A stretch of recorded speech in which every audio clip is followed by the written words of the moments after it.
noite, galera cervejeira. Sejam todos bem-vindos de volta ao nosso Congresso Técnico Internacional Agrária Malte. Essa é a nossa 8ª palestra. Passamos aí da metade das nossas palestras, pessoal, mas não fiquem tristes, tem mais 6 palestras aí muito qualificadas aí pela frente ainda. Pessoal, essa 8ª palestra, estamos aqui já, vocês estão vendo aí nosso amigo Pércio, da Prozin.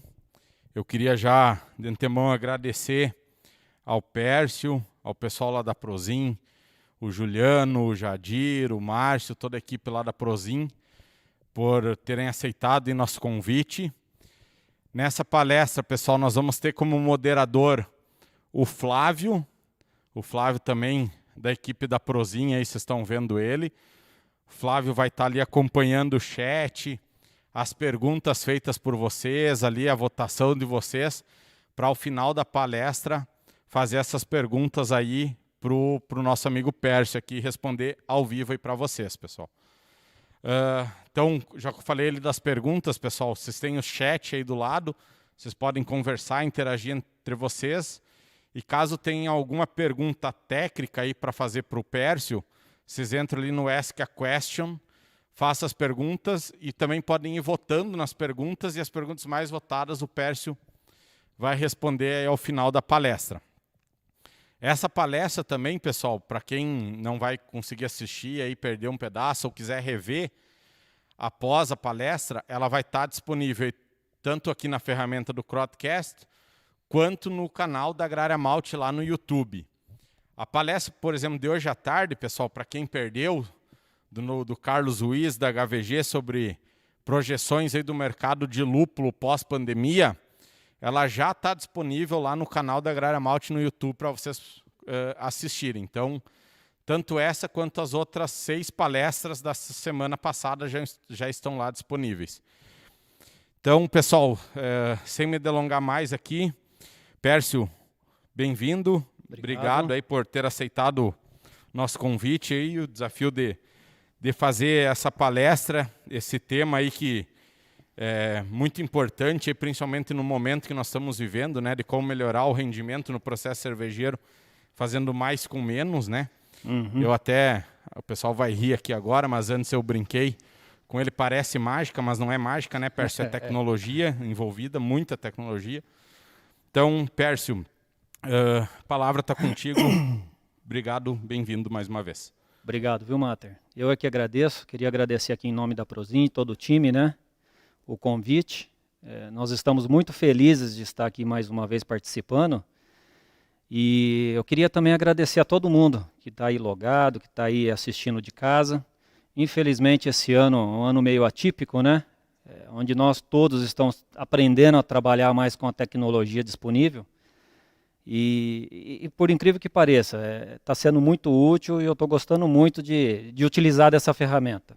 Mas vamos torcer para que o ano que vem a gente possa também estar com todo mundo aqui no presencial, né? Tomando uma cerveja e se revendo, né?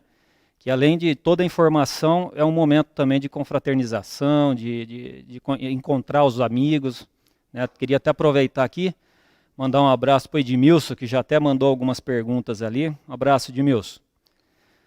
Pessoal, seguinte, tema de hoje, como melhorar o rendimento no processo cervejeiro.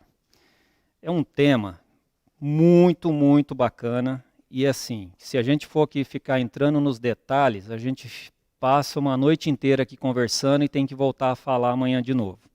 Então assim, eu vou tentar ser muito claro e bem assertivo e resumir no máximo aí tudo que a gente precisa saber. Então eu peguei os principais pontos, né, para a gente poder discutir, falando em relação a como melhorar, né?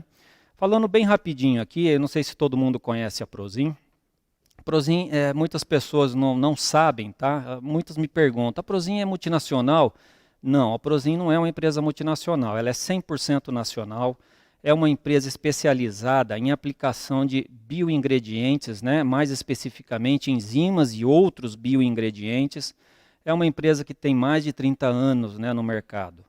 Né? E a gente vem aí trabalhando ao longo de todo esse tempo aí, contribuindo com as indústrias, né, com várias. A gente atua não somente no mercado cervejeiro, mas em outros segmentos também, ajudando os clientes aí, os produtores a melhorar processos, a buscar mais lucratividade, a desenvolver novas tecnologias, né? Então isso é um pouquinho da Prozin, né, de forma bem rápida. Esses são os segmentos, ó. Prozin hoje é dividida, ó, em trigo, lácteos e especialidades. E cerveja está onde? Dentro de especialidade, né? Cervejaria aqui dentro de especialidade representa aí 40%, 50% dessa unidade de negócio. Então vamos lá, gente. Antes de eu começar a falar, qual que é o objetivo? O objetivo desse bate-papo é a gente entender um pouco como as tecnologias elas podem nos ajudar a reduzir as perdas de processo. Tá? Só que antes da gente entrar nesse tópico direto, o que eu queria comentar com vocês? Quando a gente começa a olhar perdas do processo? Essa é uma pergunta que eu gostaria muito que nós estivéssemos no presencial, que eu gostaria muito de ouvir o que várias pessoas entendem, né, e poderiam responder para mim. Que momento que é o momento de se pensar em perdas, em reduzir perdas? Por incrível que pareça, a maioria, que eu já perguntei isso, me respondeu assim, não, a gente tem que, conforme a gente vai aumentando a produção, a gente vai buscando reduzir as perdas. E não é bem assim. Na verdade, quando a gente fala em prever perdas, aumentar lucratividade, isso já nasce lá na concepção do projeto da sua fábrica, né? Por quê? Envolve perdas, por exemplo, paradas por demanda, por exemplo. Eu tenho, por exemplo, uma área de filtração que consegue filtrar perfeitamente a minha necessidade, mas eu não tenho uma área de envase que consegue absorver toda essa cerveja que eu filtrei naquele momento. Eu tenho que parar minha filtração para esperar o envasamento alcançar a velocidade da filtração. E assim por diante. Às vezes é braçagem e eu não tenho adega suficiente para colocar o mosto para fermentar. Então, assim, como aumentar a lucratividade e reduzir as perdas, ele já tem que nascer na concepção do projeto da cervejaria. Tem que ser tudo muito bem calculado, né? Então, assim, são coisas que você tem que prever já pensando o quê? No que você vai trabalhar e como reduzir as suas perdas, né? Agora, a gente tem o quê? Tecnologias disponíveis hoje para te ajudar a melhorar o teu processo. E é nesse ponto que a gente vai trabalhar hoje. A gente vai discutir um pouquinho, eu vou mostrar um pouquinho aqui de tudo que a gente vem fazendo ao longo desses anos, né? Falando em cervejarias especificamente, e também vou apresentar alguns cases, né? Alguns resultados de alguns trabalhos, né? Que eu achei bem interessante colocar aqui. Então vamos lá. Primeiro ponto, o que são perdas? Né? Qual que é a definição de perdas? Né? Perda é todo e qualquer efeito que você tenha no seu processo, né, inerente ao processo, que reduz diretamente ou indiretamente o lucro da empresa.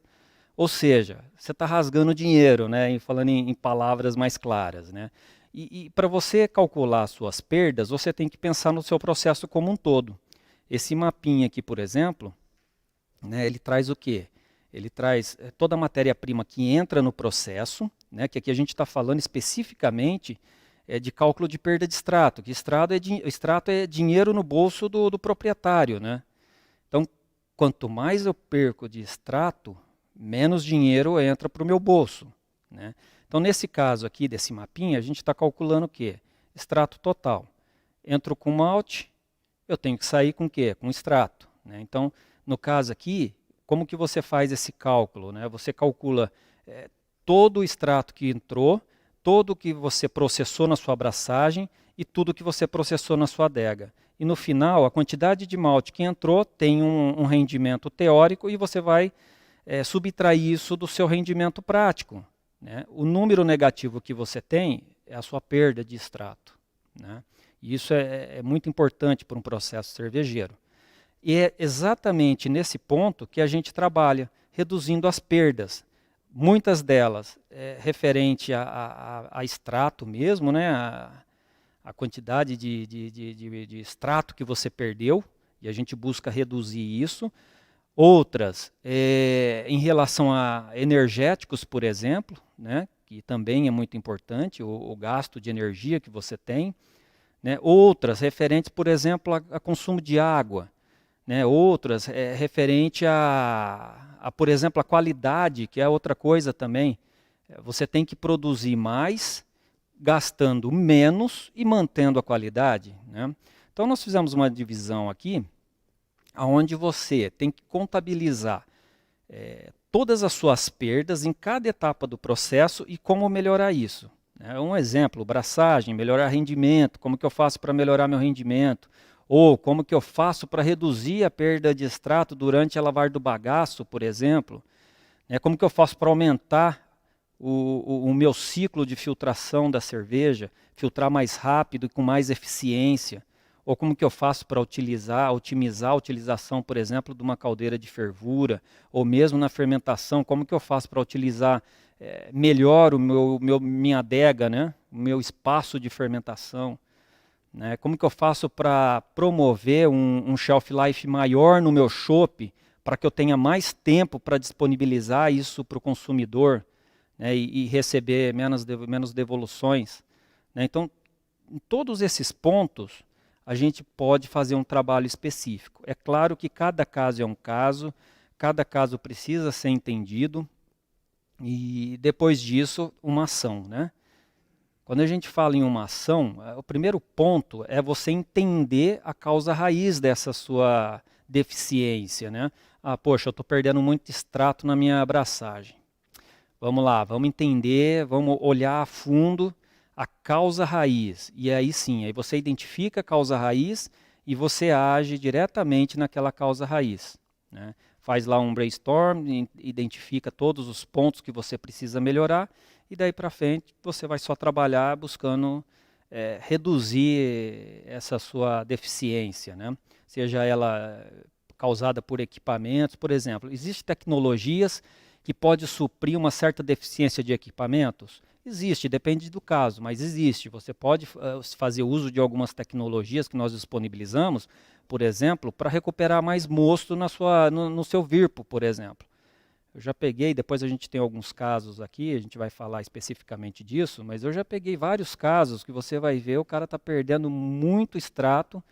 E eu mesmo, quando eu estava na indústria, eu mesmo fiz alguns trabalhos que tinha deficiência de equipamento e eu tive que fazer uso de algumas tecnologias para evitar essa perda, né, esse desperdício. Mas a gente vai falar passo a passo, tá? Vamos começar falando de braçagem, né? O que a gente vem fazendo para ajudar os cervejeiros, né, as cervejarias, a melhorar o rendimento dele, a melhorar o processo dele na braçagem. Né? Então, recebimento de processo de matéria-primas, né, é importante. Né, a sua perda você já começa ali atrás, no recebimento, na escolha da matéria-prima. Né? A gente tem vários fornecedores de matéria-prima, mas é muito importante você definir a qualidade da matéria-prima que você vai receber. Por quê? Isso daí vai influenciar diretamente em todo o seu processo, né? Desde a moagem do malte, por exemplo, né? Até a filtração da cerveja final e o shelf life desse produto. Né? Então, assim, a escolha da matéria-prima correta já é uma forma de você começar a minimizar desperdícios que você poderia ter ali no seu processo. Né? E na sala de cozimento, especificamente, a gente tem alguns exemplos aqui de tecnologias, né, que a gente tem disponíveis. Por exemplo, e a gente vai falar de cada um deles especificamente depois mais para frente. Tá? Então, assim, o que a gente tem aqui? Tecnologias enzimáticas, por exemplo. A gente vai entender um pouquinho do que nós estamos falando, o que são tecnologias enzimáticas, né? Mas para melhorar, por exemplo, a extração de açúcares fermentescíveis. O que eu estou falando aqui? É eu extrair mais extrato com a mesma quantidade de malte que eu estou colocando. Né? Eu aproveitar mais extratos, eu conseguir fazer uma extração maior. É possível isso? É possível. Né? É claro que você tem que fazer uma boa medição, né? Tem que ter um bom controle de processo para que você consiga. O primeiro passo é esse, gente, é conseguir fazer as medições. Para você saber o quanto você está perdendo na sua abraçagem, o quanto você está perdendo na sua adega, o quanto você está perdendo durante filtração. Então, é possível eu medir isso, Pércio? Tecnologias enzimáticas para melhorar a extração dos açúcares fermentescíveis? Sim, é possível você ver esse rendimento a mais, utilizando uma tecnologia para melhorar isso, né? Para reduzir a viscosidade do mosto, né? O que vai impactar isso? Dificuldade de clarificação, por exemplo, né? Às vezes você tem uma deficiência de equipamento, às vezes você tem uma deficiência, por exemplo, de moagem, né? Você já fez regulagem, fez tudo, mas você tem uma deficiência. Então você acaba tendo um mosto mais viscoso, isso daí vai impactar onde? Na clarificação do mosto, vai impactar muito na filtração final da sua cerveja, né? Então, existem tecnologias enzimáticas para te ajudar com isso daí, né? Então, assim, cada caso é um caso. Tecnologias de ininição de enzimas e outros bioingredientes responsáveis pela formação de precursores de envelhecimento da cerveja. O que eu estou falando aqui, gente? Eu estou falando em promover uma padronização da estabilidade sensorial da sua cerveja. Ou seja, eu sempre falo isso, sempre que eu estou fazendo um bate-papo aí, conversando sobre cerveja, eu falo, gente, fazer cerveja é a coisa mais fácil que tem. Mais fácil. O difícil é fazer uma cerveja com qualidade e replicar isso todas as vezes, né? Independente do estilo de cerveja que você está produzindo, né? Essa é a dificuldade. Então aí entra o quê? Primeiro, conhecimento, boas matérias-primas, né? Só que assim, durante o processo, quem já está numa produção já em escala maior, sabe que existe alguns fatores ali intrínsecos do processo que acaba, por exemplo, agregando mais oxigênio dissolvido, né, onde esse oxigênio vai reagir com íons metálicos que você tem ali e outros compostos que provocam o quê? O envelhecimento precoce da sua cerveja. Então, nesse item 3 aqui, eu estou falando exatamente disso. É você trabalhar buscando uma padronização sensorial da sua cerveja. Né? E aqui a gente está falando, por enquanto, só de mostura, tá? Estamos falando da tina de mostura, né? Outro ponto que a gente trabalha aqui na parte quente, uma tecnologia de pré-estabilização coloidal. A gente vai falar também muito rapidamente, um pouquinho mais à frente, sobre shelf life. Como promover o shelf life. E aí a gente vai falar um pouquinho de coloidal, sensorial, né? E microbiológica também. É muito rápido, porque não dá para prolongar muito, mas a gente pode voltar um outro dia e falar especificamente disso, né? Mas assim, aqui na fervura a gente já começa a trabalhar a estabilidade coloidal. Na verdade, estabilidade coloidal você já começa a trabalhar na moagem do teu malte, né? Começa a trabalhar a estabilidade coloidal já na mostura, já começa a trabalhar na lavagem do bagaço e daí para frente. Então, aqui a gente fala em já começar a melhorar o quê? Parte de qualidade da cerveja, né? Que também é muito importante, que está dentro do quê? De perdas, né? Depois a gente vai falar um pouquinho mais específico, vocês vão entender o que eu estou falando. Né? E tecnologias para aumentar a capacidade útil, por exemplo, da sua tina de fervura, por exemplo. Né? Promover uma evaporação melhor, né? Evitar problemas com DMS, por exemplo. Né? Então a gente vai falando um pouquinho de cada uma daqui para frente, tá certo? Vamos entender aqui, começar a entender o que são tecnologias enzimáticas, né?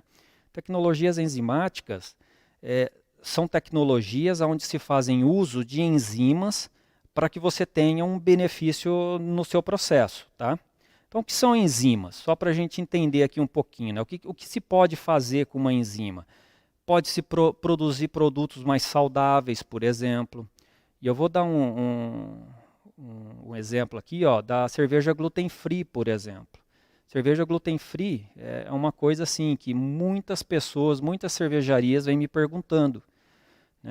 3 semanas atrás eu falei especificamente sobre o processo de produção de cerveja gluten-free que a gente tem feito, né? Então, assim, com o auxílio das enzimas, consegue-se fazer produtos mais saudáveis, né? Produtos, por exemplo, com menor utilização de açúcar, por exemplo, e você tem uma sensação de dulçor também igual. Eu vou até dar um exemplo mais para frente, a hora que a gente for falar da aplicação da enzima, mas é que tem a ver com açúcar, por exemplo, né? Quando a gente fala de uma bebida adoçada com açúcar, né? A enzima é um produto clean label, porque ela é um coadjuvante de tecnologia, é um produto natural, então você não precisa declarar em rótulo, né? São bioingredientes, né? As enzimas que são úteis, né? E outra coisa, a enzima está em todo lugar na natureza. Na nossa saliva tem enzima, por exemplo. Quando eu estou comendo, por exemplo, um pão, na minha saliva tem alfa-amilase que já começa já a hidrolisar ali os amidos, né? É possível fazer um produto, por exemplo, zero lactose, leite zero lactose. Pessoa que é intolerante à lactose tem que tomar um leite ou comer uma comida sem lactose. É possível fazer com o uso de enzimas. E existem enzimas até para a pessoa tomar, por exemplo, antes de consumir alguma coisa. Eu quero comer uma pizza que ela foi feita com queijo que tem lactose. A pessoa toma o blend enzimático e pode consumir tranquilamente, né?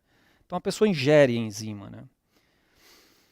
Produtos inovadores, né? A gente está sempre desenvolvendo, porque reduz custo de produção com utilização de enzima, que hoje, o Mater comentou um pouquinho, redução de custo nessa época que nós estamos vivendo, todo mundo já vinha se falando nisso, mas agora mais ainda, né? Principalmente a gente vê aí no mercado que está sofrendo muito com isso, que é o mercado craft, né? Das artesanais. Então é muito importante nesse momento falar de redução de custo, né? Aumentar rendimento, é tudo aquilo que melhora a lucratividade da cervejaria, né? Aumentar o shelf life. Poxa, quanto tempo eu tenho de shelf life no meu chopp? Quanto tempo esse chopp está no meu tanque aqui, porque o pessoal não está consumindo o chopp tanto quanto a gente gostaria, né? E assim, gente, só fazendo aqui um parênteses, tá? É uma outra perguntinha que eu sempre faço. Qual a diferença de um coadjuvante de processo e de um aditivo, né? Porque as enzimas, ó, tem até uma nota aqui, enzimas são coadjuvantes de processo. O que são coadjuvantes de processo? Coadjuvante de processo é tudo aquilo que você utiliza como auxiliar de produção, que você coloca no seu produto para te trazer um certo benefício e depois ele sai do teu processo, né? Ele sai de uma forma, por exemplo, retirado por filtração, por exemplo, ou inativando a atividade dele no seu produto, né? Então é um coadjuvante de processo, um coadjuvante de tecnologia. O aditivo não, o aditivo você coloca e ele segue no produto, né? Então ele é um aditivo. E os aditivos, se ele não for clean label, não for uma coisa natural ou intrínseca do próprio produto, ele precisa necessariamente ser declarado em rótulo, né? Então essa é a diferença. Então aqui, ó, você está vendo que ele é um coadjuvante, as enzimas são coadjuvante de tecnologia. Você põe e elas depois são retiradas do seu processo, né? Mas vamos lá, continuar entendendo aqui as enzimas. As enzimas, uma outra perguntinha que eu sempre faço. Eu acho bem interessante porque é bem dividida as opiniões. Enzimas são organismos vivos? Uma pena que não dá para escutar agora as respostas. Mas está aí uma coisa que eu queria ouvir. A maioria das pessoas fala, não, é organismo vivo. As outras, não, não é organismo vivo. E fica naquela discussão. É bem interessante. Assim, as enzimas não são organismos vivos, tá? São cadeias polipeptídicas. O que são cadeias polipeptídicas? São proteínas, né? Então, assim, uma enzima é uma proteína, né? Então, assim, no malte tem proteína, né? Nós temos proteínas ali no malte. E essas proteínas são hidrolisadas, outras não. As enzimas são uma proteína, é uma cadeia polipeptídica, né? Não são tóxicas. Eu acabei de comentar, né, que inclusive agora tem blends aí de enzimas, lactase, algumas proteases para pessoas, por exemplo, com deficiência que não pode consumir glúten, por exemplo, ou lactose. Então elas não são tóxicas, você pode fazer uso tranquilamente. Apresentam alto grau de especificidade. O que significa isso? Que uma enzima, se você fizer a utilização de uma tecnologia enzimática, por exemplo, para reduzir a viscosidade do teu mosto, ela jamais vai interferir em qualquer outro fator que não seja a viscosidade, né? Elas são muito específicas. né? E isso é muito bom, porque isso daí permite você trabalhar em vários pontos e assim, em momentos diferentes, né? E você consegue trabalhar para aquela determinada situação que você deseja sem interferir em outras, né? Ela faz a reação dela ali e acabou, né? São baratas e seguras, porque ela vai, faz o trabalho dela e ela não para, ela continua fazendo, até a hora que você fala assim, tá bom, enzima, chega, agora eu não quero mais. Então aí você interrompe o trabalho dela. Aqui, nessas figuras aqui, só para vocês entenderem como que as proteínas elas são constituídas, tá? Então isso daqui ó, é uma estrutura primária de uma proteína, depois você tem a estrutura secundária, porque essa primária ela começa a sofrer algumas ligações e ela vai enovelando, tá vendo? Ó, é uma estrutura secundária, ou seja, é uma evolução. E depois você tem a terciária, que é o que a gente chama de estrutura globular, e depois você tem uma quaternária, que são duas ou mais terciárias juntas, né? As enzimas, em qual estrutura as enzimas estão? Elas estão aqui, ó, entre a terciária e a quaternária. Você tem algumas enzimas que podem ser terciárias e tem algumas enzimas que podem ser quaternárias, tá?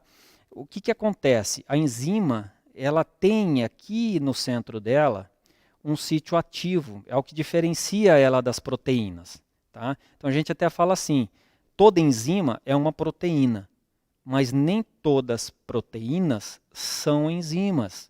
Tá? Porque a enzima tem aqui um sítio ativo, aonde ela vai pegar o substrato, ela vai se encaixar no substrato, vai promover a hidrólise e depois ela sai, ela libera o produto. Né? Por exemplo, ela vai, pega o substrato, hidrolisa e libera, por exemplo, glicose no meio.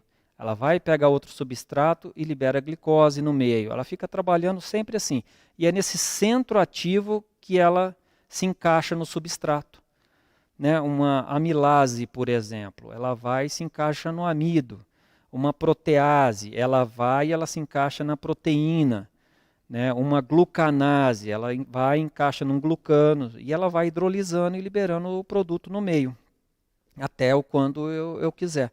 É por isso que a gente tem, por exemplo, as rampas, né? Temperatura e tempo na abraçagem, né? Rampa de mostura, para que cada enzima que tem ali no malte possa trabalhar da melhor forma, né? E produzir aquilo que a gente deseja. Muito bem, ó. O que uma enzima faz então? Né? Elas aceleram reações, né? Por exemplo, olha aqui, ó, nesse vermelhinho aqui, nesse gráfico aqui, a linha vermelha, ela está mostrando o quê? Uma reação normal, né, sem o uso de enzimas. E o azulzinho está mostrando uma reação, né, com a utilização da enzima. Você precisa de uma quantidade de energia bem menor para que você consiga fazer a mesma coisa.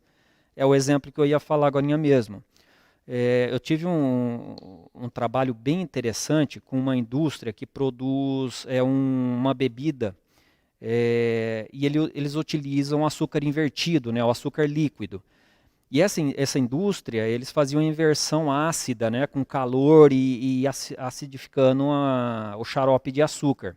Eles levavam 60 minutos de cozimento desse açúcar para ter completa inversão. Aí eu fui lá e nós fizemos a aplicação de uma enzima e nós reduzimos esse tempo todo de processo dele para 15 minutos. Ele tinha no final a mesma concentração, o mesmo Brix, né, do que ele tinha antes fazendo em 60 minutos. Então aí você para e calcula o quanto ele economizou de vapor, né, o quanto ele aumentou a capacidade de utilização do tanque dele, que era o issue dele, era esse, ele não queria investir, ele não queria comprar tanque novo, mas ele precisava usar mais o tanque dele. Então assim, de 60 minutos nós reduzimos o processo dele para 15 minutos. Olha o quanto ele não conseguiu com a aplicação de uma enzima. Né? Isso só para mostrar qual que é o trabalho da enzima. É esse, é acelerar reações.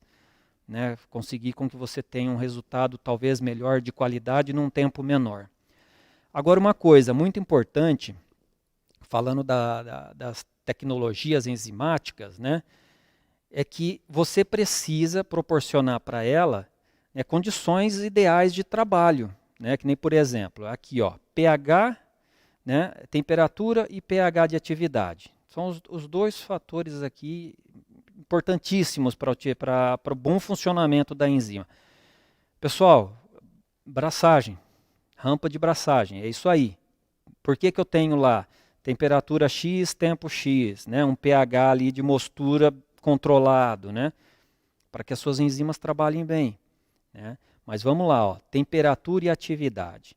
Esse gráfico aqui, o primeiro gráfico, né, atividade relativa, né, por temperatura. O que ele me mostra? Ele me mostra, olha, que com 40 graus essa enzima tem uma atividade X e eu começo a aquecer, né, o substrato, a atividade dela vai subindo. Chega até num topo aqui, ó, que é o quê?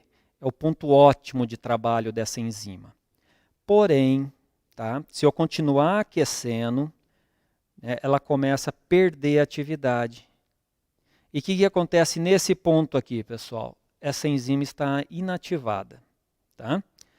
Então, isso significa que eu tenho o quê? Que controlar a minha temperatura para que eu tenha o melhor de atividade da minha enzima. Ou seja, cada tecnologia, cada enzima, ela vai ter um pH ótimo e uma temperatura ótima de trabalho.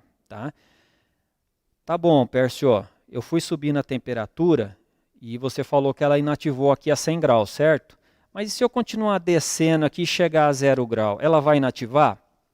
Não, ela não vai, que acontece que ela entra em estado de dormência, né? Essa enzima ela vai estar ali, ela não vai estar trabalhando, e quando você aquecer e der a temperatura de trabalho ideal para ela, ela volta a trabalhar normalmente. É por isso, por exemplo, que a gente consegue pegar uma enzima, colocar numa câmara fria e ela tem um shelf life longo, ela vai ficar ali em temperatura mais baixa, ela se mantém. Né? Agora o pH, mesma coisa, muito parecido, ó, atividade relativa e pH. Né? Então eu tenho o que aqui? O que me mostra? Que um pH 4, essa enzima tem uma atividade X, eu começo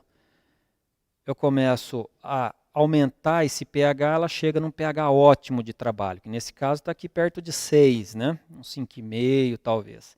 Se eu continuar aumentando, o que acontece? Ela começa a perder atividade e chega a um ponto que ela é inativa, perdeu a atividade. Então a enzima ela tem que ser bem tratada, tem que ser bem cuidada para ela funcionar muito bem. Agora no pH, e se eu trouxer o pH agora para mais ácido, por exemplo? Diferente da temperatura baixa, ela é inativa também. Então eu posso inativar tanto com pH alcalino quanto com pH ácido. Tá?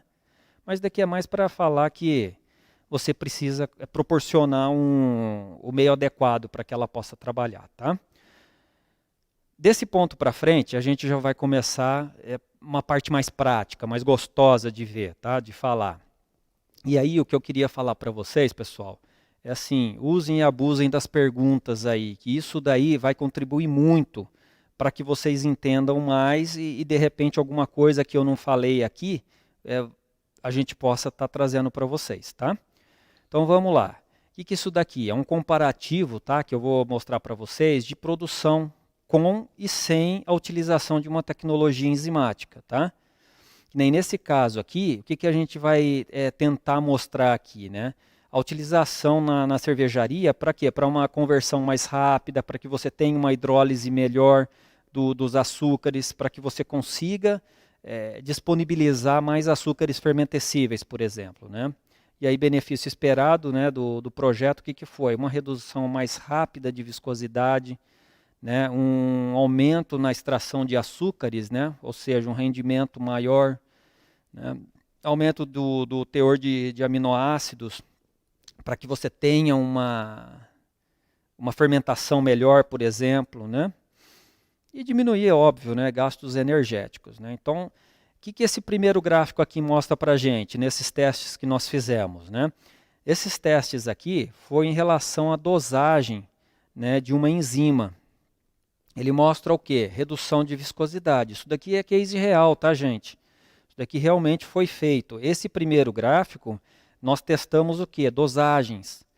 Por que isso? Porque é importante. Se você, por exemplo, não trabalhar numa dosagem correta, na quantidade correta de enzima, talvez você não tenha o máximo de possibilidades que você precisa ali. Não tenha o resultado tão bom quanto você poderia ter.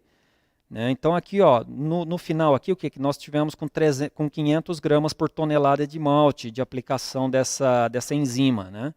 Essa enzima no teste 4. Foi o melhor resultado que nós tivemos. Aqui com 400, com 300 e com 200. Por que 200? Porque 200 é a orientação mínima de dosagem dessa enzima específica para que você reduza a viscosidade do seu mosto. Então isso daqui nós fizemos em bancada, tá? Esse gráfico aqui. Ele foi feito num banho.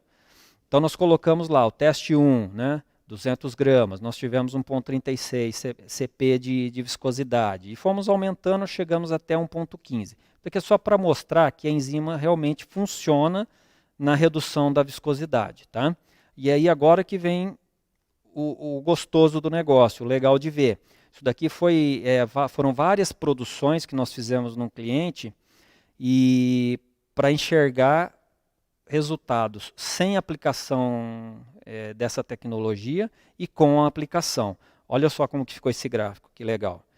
Isso daqui foi com 500 gramas por tonelada, tá? De matéria-prima na mostura. Né? E isso daqui, ó, tempo de filtração na tina filtro, não foi filtro prensa. Então aqui, ó, foram vários fabricos, né, que nós testamos e o resultado com enzima ele sempre ficou bem abaixo do que nós não adicionamos a enzima. O que isso daqui me mostra, gente? Que eu consigo clarificar num tempo menor a mesma quantidade de mosto que eu filtraria, né, sem a utilização. Eu consigo reduzir o meu tempo de processo. Ou seja, eu vou economizar aqui tempo de utilização da tina, eu vou reduzir aqui energia que eu estou consumindo ali, né? Eu vou conseguir produzir depois no final, por exemplo, de um mês, o quanto eu conseguir produzir a mais com essa economia de tempo, né? Sem falar o quê? Na qualidade da cerveja, porque eu estou enviando para a minha fermentação um mosto menos viscoso. Levedura vai ter um perfil de fermentação melhor, vai fermentar mais livre. Eu vou ter uma sedimentação melhor na maturação, porque eu estou com um mosto menos viscoso. E coluna versus viscosidade, sedimenta mais rápido. E temperatura, né? Sedimenta mais rápido. Então, assim, depois eu vou ter o quê? Uma filtração final da minha cerveja melhor. Eu vou conseguir ter um ciclo de filtração mais alongado, né? Um ciclo de filtração maior. Então, isso me traz economias. Né? Já vou até falar um pouquinho aqui lá da filtração final. Mas, por exemplo, se eu consigo filtrar, em vez de 5 horas, eu consigo filtrar 10 horas direto, olha o quanto eu economizei com elemento de filtração, com terra, com estabilizante coloidal e tudo mais. Né? Então, isso traz, sem falar em energia, né? Energia, água para SIP e tudo mais. Então, essa tecnologia, né, esse tempo de filtração é bem bacana, bem interessante de se ver. E aí falando de rendimento, né? Nesse caso aqui, ó, nós estamos vendo o que aqui? É rendimento da sala, tá vendo? Ó? Com e sem a aplicação dessa enzima. Nós tivemos aqui, com a aplicação, 2% a mais. Né? Aí muitas pessoas perguntam assim para a gente, mas o que ela faz ali dentro que ela te traz esse rendimento? Né? Falando de uma forma bem assim, básica, né, no português mais simples, o que a gente faz aqui? Essa enzima, né, associada também com as enzimas do próprio malte, você consegue pegar uma porção ali do grão que a gente fala assim, ainda não foi convertido em malte, e a gente consegue fazer a extração dos açúcares ali. Por isso que você enxerga um rendimento melhor. Então vamos lá, gente.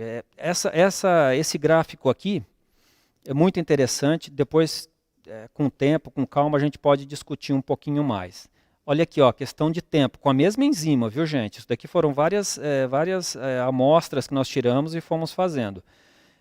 Sem a aplicação da enzima, a minha sacarificação ela ocorreu com 30 minutos. Com a utilização da enzima, com 20 minutos. Então, assim, eu consegui reduzir aqui o tempo de sacarificação em 10 minutos, que também, associado aos outros ganhos de processo, vão se somando e você tem uma utilização muito mais otimizada do teu equipamento, né? E ainda eu nem estou contabilizando aqui o quanto esse 2% de extrato ele representa mais no final do mês, né? Falando em dinheiro mesmo, né? Em cerveja produzida, né? Então, assim, bioingredientes, desenvolver produtos inovadores, né? Com qualidade e maior valor agregado, né? Menor custo de produção, melhora as perdas durante o processo, aumenta a capacidade produtiva, aumenta o shelf life, né? Falando de microbiologia, sensorial. Eu já falei que a maioria dos bioingredientes são clean label, né? Esse daqui, o que é isso daqui? Esse daqui foi um cliente, né, que chamou a gente, eu não lembro agora a produção, não é uma produção muito grande, mas ele precisava aumentar a capacidade de fervura dele. Olha, vocês podem observar que aqui está quase, parece que vai derramar, mas não derramou. Ele tinha essa deficiência porque quando ele comprou os equipamentos dele, ele concebeu o projeto dele, veio com uma deficiência. Ele conseguia produzir mais na mostura dele, mas não conseguia colocar tudo aqui. E principalmente quando ele entrava com o lúpulo aqui, isso daqui derramava tudo. Olha a perda de extrato que o cara tinha. O que nós fizemos aqui? Falou, cara, a gente tem uma solução aqui para que a hora que você adicione o lúpulo, ele não derrame. Né? Que é um antifoano, ele quebra as espumas aqui. Então, com isso, ele conseguiu uma fervura bem intensa, não perdeu o mosto, não derramou. E ele melhorou, além disso, você melhora o quê? Taxa de evaporação, você não tem aquela espuma ali segurando, né? Melhorando a taxa de evaporação, você elimina melhor os compostos voláteis também, né? Consegue até ver aqui em cima, ó, quando nós colocamos o chapéu, ó, a saída do vapor, né?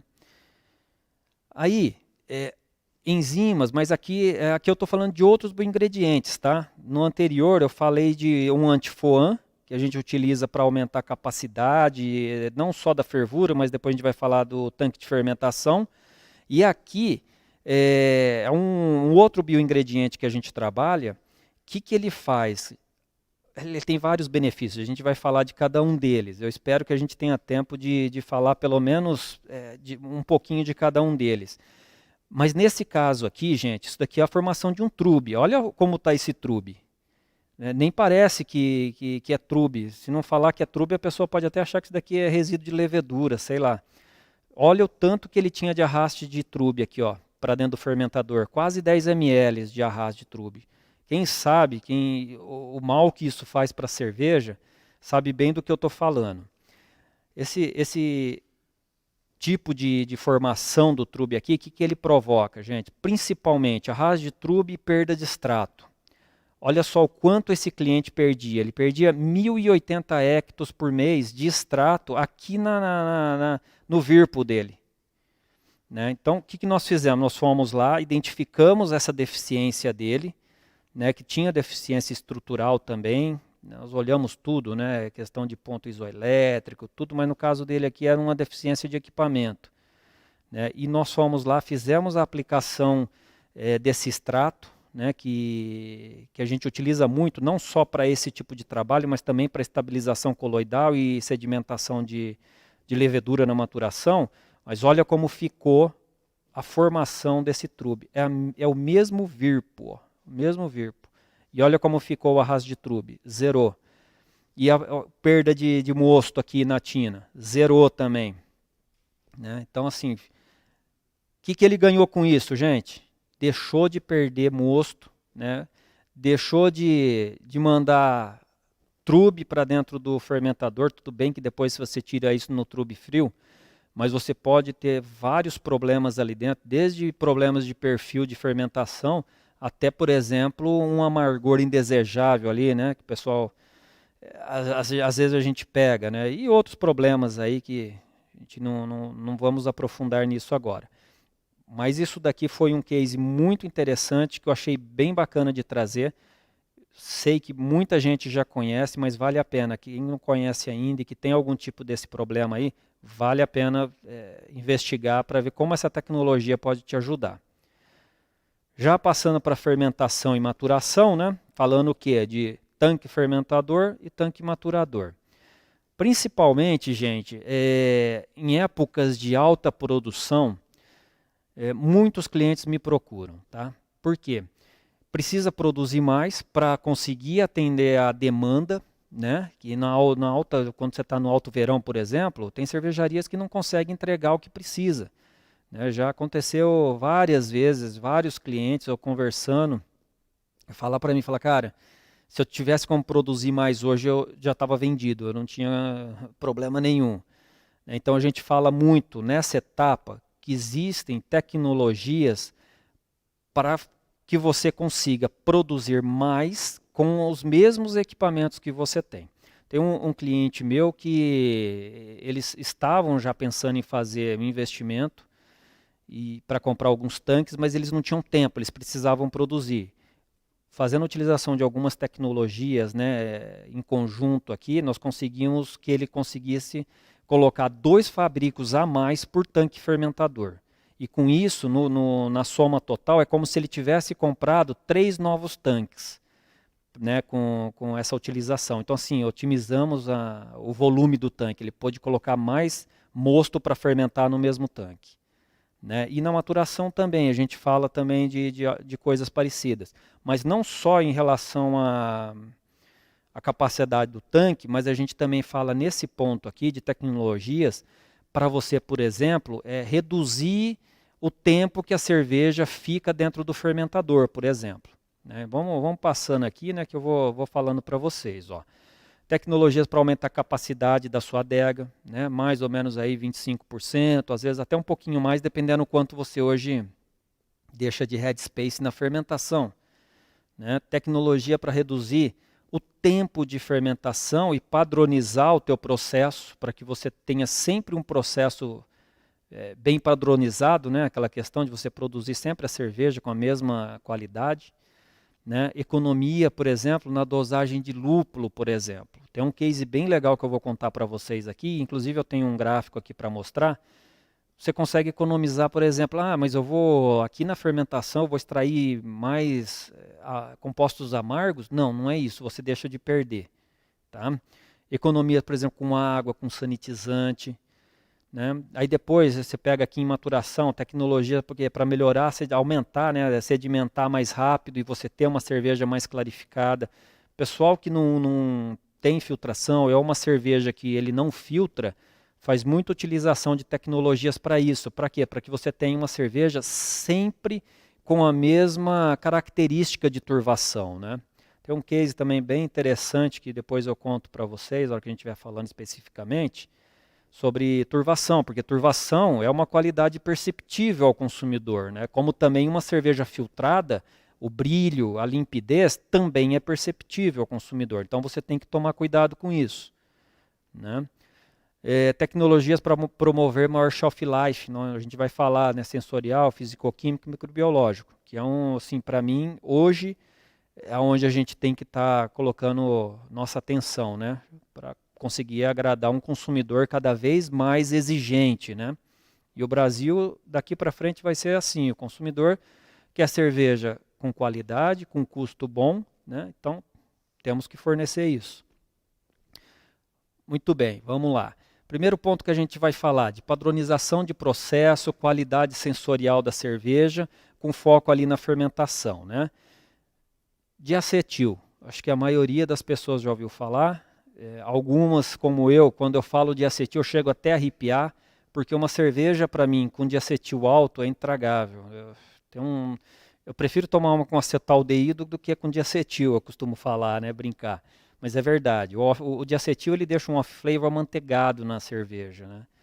Então, incomoda por demais. E a detecção ela é muito pequena, com 0,1 miligramas por litro, você já consegue perceber. Tem pessoas que não, mas tem pessoas que já conseguem. Imagina com 0,2 então, né, se você tiver um problema. E o diacetil, ele é produzido pela levedura, né, e depois ela é metabolizado também pela levedura. né? Então, assim, para isso, eu tenho que seguir o meu processo e acompanhar, porque eu sei que eu vou ter o diacetil ali, então eu tenho que esperar ele reduzir, né? Que ele caia para baixo de 0,1 miligramas por litro. E isso, muitas vezes, não acontece no mesmo tempo, por exemplo, da atenuação de extrato. E nem por, eu vou mostrar um gráfico aqui, mas eu tive um cliente tempos atrás que ele esperava de 1 a 2 dias, dependia. De 1 a 2 dias, tinha tanque que era um dia, tinha tanque que eram 2 dias, que ele tinha que ficar esperando a redução do diacetil. Ou seja, ele estava consumindo energia, frio, tempo, né, de utilização do tanque, só para esperar o diacetil reduzir. E aí foi aí que nós entramos e fizemos um trabalho em relação ao diacetil. Não vou entrar aqui muito na questão da formação do diacetil, mas o que acontece? A levedura pega o alfa-acetolactato e acaba convertendo ela em diacetil e depois ela reduz ele em acetoína. É o processo normal. O que essa enzima, tá?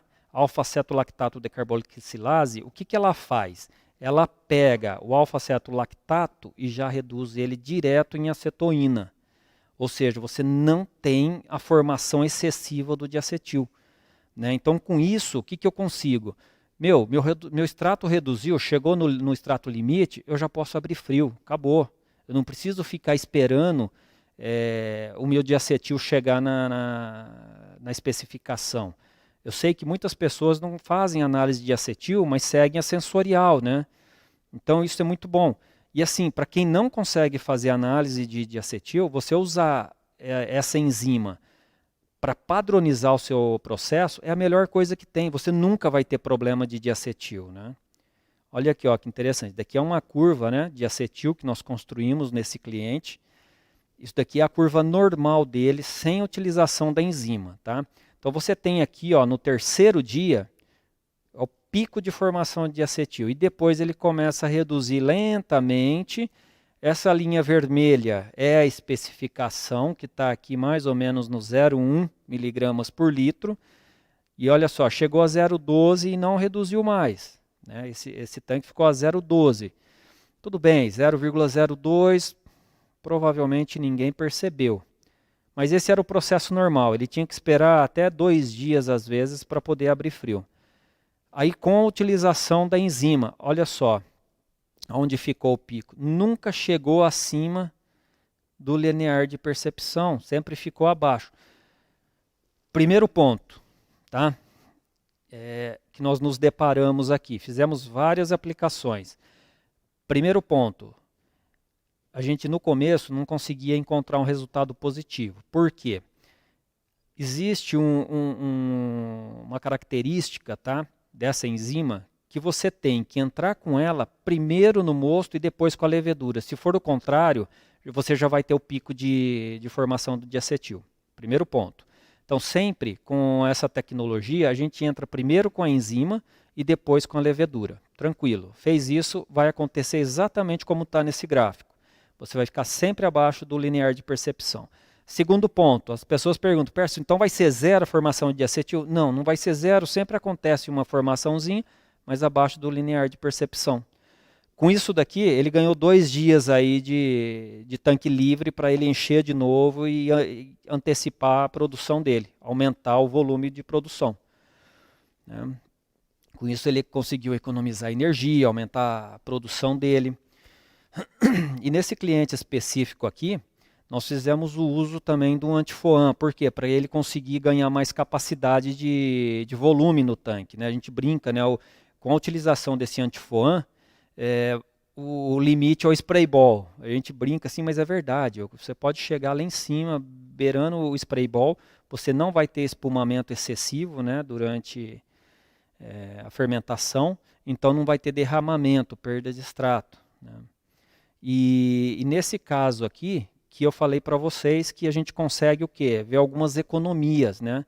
Por exemplo, a gente tem aí aumento de 15% a 25% da capacidade do tanque, né? Você não precisa deixar o headspace, tem cervejaria que consegue colocar até 2 fabricos a mais no mesmo tanque fermentador, né? Redução da perda de compostos amargos. Isso daqui foi um trabalho também junto com um cliente, que ele utilizava só na alta temporada. Ele precisava produzir mais, ele fazia a utilização dessa tecnologia, conseguia atender a demanda sem precisar de investimentos, né, na fábrica. E ele começou a perceber que ele fazia um ajuste de amargor e ele tinha sempre um resultado maior.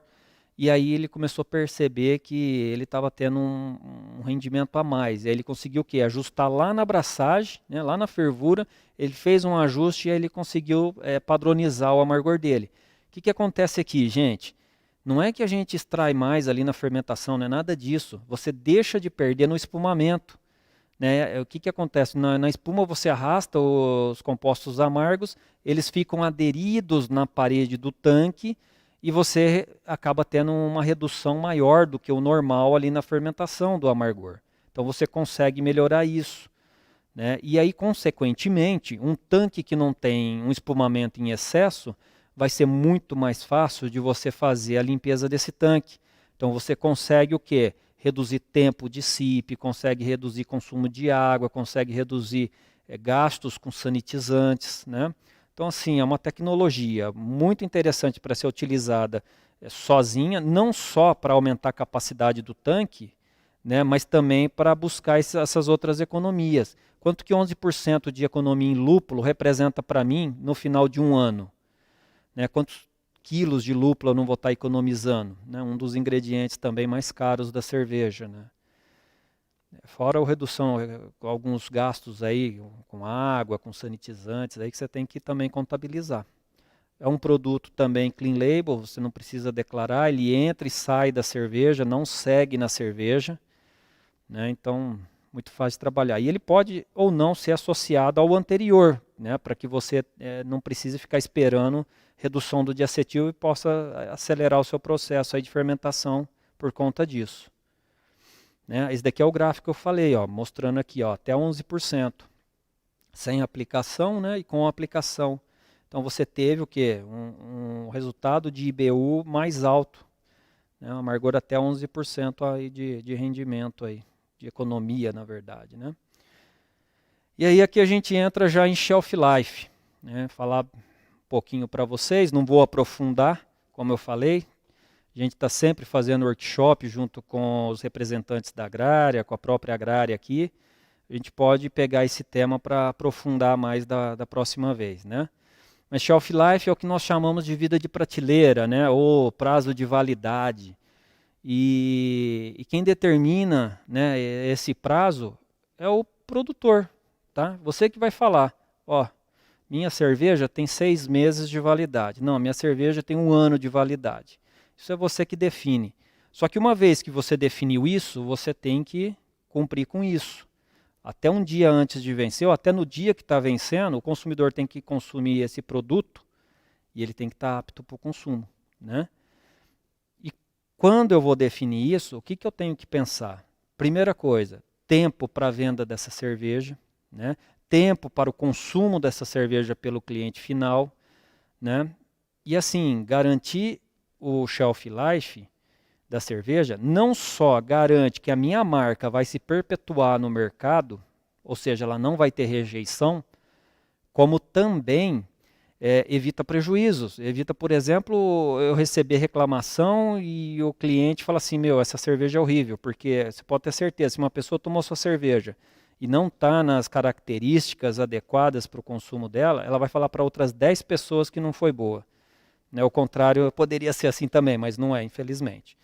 Então vamos lá, quais são as etapas, né, para você garantir um shelf life? Primeiro, produção, ou seja, dentro de casa, né, dentro da cervejaria, né, desde a matéria-prima até o produto pronto na garrafinha, né, a cerveja na garrafa, você vai trabalhar o shelf life. Porém, não pode esquecer o quê?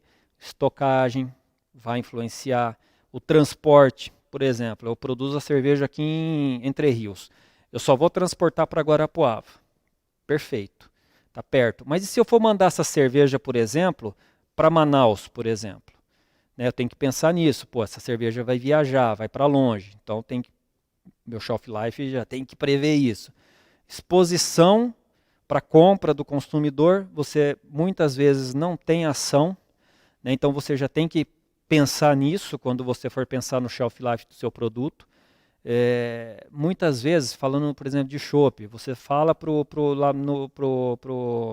teu cliente ali que ele tem que armazenar em câmara fria, mas eu já vi várias vezes barril de chopp até no sol que o cara recebeu e na correria do dia a dia ele acaba esquecendo ali. Então, exposição e depois o consumo, né? Então, fechando o pacotão, desde a matéria-prima até a garrafinha na mão do consumidor, a gente tem que prever para trabalhar esse shelf life, tá? E aí como que eu trabalho isso? Dentro da indústria, tá? Falando da indústria, a gente trabalha isso em 3 blocos. É claro que isso daqui é um resumão, tá, gente?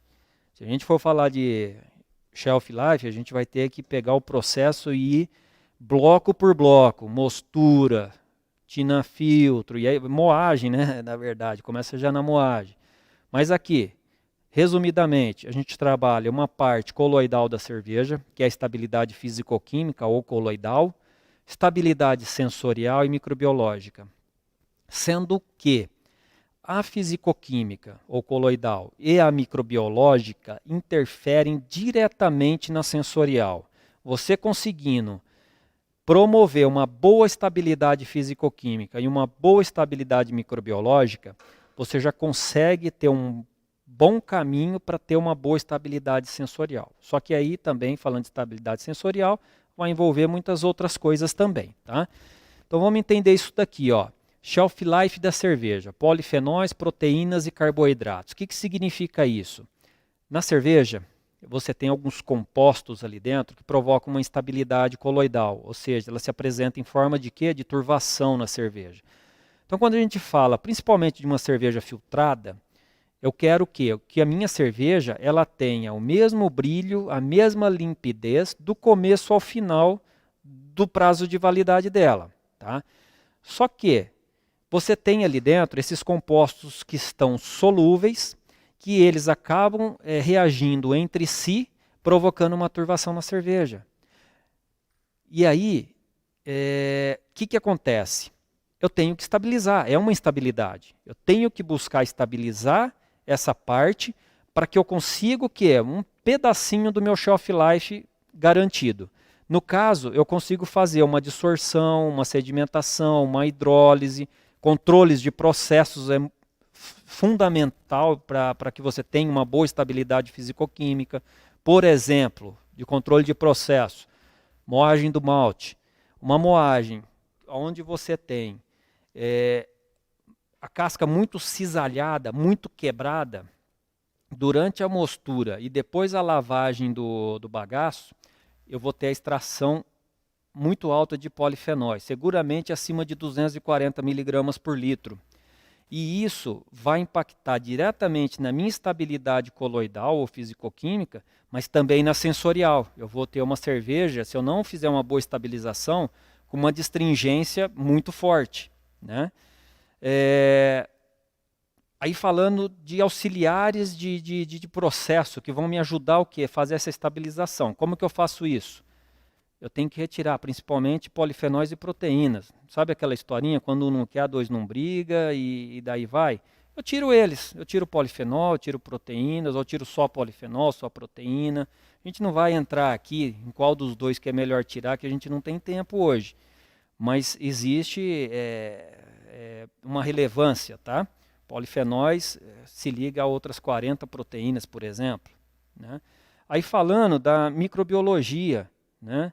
Microbiologia, quem que causa isso? Diferente da fisicoquímica, que são principalmente polifenóis e proteínas, né? São os micro-organismos deteriorantes, né? E aí eu consigo estabilizar de que forma? Uma pasteurização, tendo um bom controle de processo, bioprotetores. Falando de processo aqui, gente, por que eu tenho que ter um bom controle de processo? É muito mais fácil eu controlar com um bioprotetor ou com uma pasteurização ou com uma flash pasteurização uma quantidade mínima de micro-organismos em solução na minha cerveja do que se eu pegar um com números incontáveis de colônias, né? É a questão lá do ovo, da salmonela, né? Se eu pego um ovo com uma contaminação baixa, eu não vou ter problema. Se eu pego um com uma alta contaminação de salmonela, eu vou ter problema. né? Sensorial. Sensorial, eu já falei que a microbiologia fisicoquímica influencia, né, para que você tenha uma boa ou uma má estabilidade sensorial. Porém, quem são os principais compostos aqui que vão impactar diretamente na minha estabilidade sensorial? Lipoxigenases são enzimas que hidrolisam, eu tenho um gráfico aqui, mas elas hidrolisam os lipídios do malte e aí elas liberam, acabam produzindo compostos que vão provocar o envelhecimento da cerveja. Oxigênio, um dos grandes vilões, né? E a coloidal e a microbiologia, né? Então o que eu preciso? Ter um bom controle de processo, baixo índice de teor de oxigênio dissolvido, se for garrafa, um headspace sem ar total, né? E eu posso trabalhar também outros pontos, como por exemplo a inibição das lipoxigenases, né? Então evita a formação dos compostos do envelhecimento e eu consigo padronizar aí a questão da estabilidade sensorial. Gente, por que isso é importante, tá? Vamos lá, estabilidade coloidal, por exemplo. Causa o quê? Uma turvação indesejável na cerveja, altera sabor, precipita sedimentos na garrafa e olha só, rejeição pelos consumidores. Um rótulo que ele caiu vamos botar um parênteses aqui, caiu na desgraça, né, do consumidor, dificilmente você consegue reerguer essa marca, né? Então, é morte da marca, quase que 100% certo disso, tá? O que acontece aqui de forma bem rápida, relembrando, tá? Polifenóis e proteínas se ligam por ponte de hidrogênio a baixas temperaturas. É importante eu ter a minha coloidal bem garantida numa cerveja filtrada? Mas numa cerveja também que não é filtrada, é interessante você pensar numa estabilidade coloidal. Por quê? Eu mesmo já peguei cerveja sem filtrar, foi uma Pilsen que eu tomei, sem filtrar, maravilhosa, uma das melhores, como há muito tempo eu não tomava. Pedi um segundo, infelizmente tinha acabado aquele barril que eu estava tomando, o cara trocou, ela veio leitosa, eu achei que estava até contaminada, mas não era só questão mesmo de clarificação e era Two Haze, que é a turvação reversível, né? E depois eu deixei esquentar, a turvação foi desaparecendo, melhorou. Né? Porque a estabilidade coloidal, a instabilidade, na verdade, ela aparece numa primeira forma, que é a turvação reversível. E depois ela evolui para uma turvação irreversível, que ela fica permanente na cerveja. Né? Então, por isso que é importante estabilizar. Principalmente porque uma cerveja com shelf life não adequado, né, ou com algum tipo de problema perceptível ao consumidor, causa rejeição dos consumidores, tá? Microbiológica, uma coisa muito importante e muito boa para a gente do mundo cervejeiro, não desenvolve patogênicos, gente. Ela não tem um meio adequado ali para que desenvolva patogênico. Isso é muito bom. Né? Porém, existem vários micro-organismos deteriorantes de cerveja que vão prejudicar. Né? Como que a gente vai estabilizar? Pasteurização ou bioprotetores. A gente vai mostrar um casezinho mais à frente de bioprotetor, que é bem interessante. Estabilidade sensorial, né? A gente está falando aqui principalmente de íons metálicos, oxigênio, né? Que acabam liberando alguns radicais na cerveja que vão acelerar o envelhecimento. Lipoxigenase, ela hidrolisa os lipídios e chega aqui ao trans-2-nonenal. Tem como a gente fazer a utilização de tecnologia para todos esses. Algumas tecnologias são mais específicas, outras elas são mais abrangentes.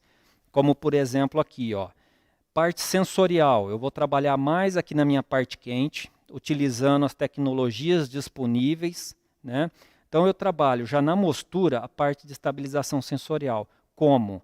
Fazendo a inibição da ação, da atividade da lipoxigenase, né, a que eu acabei de falar, que ela hidrolisa os lipídios, gerando o quê? Trans-2-nonenal.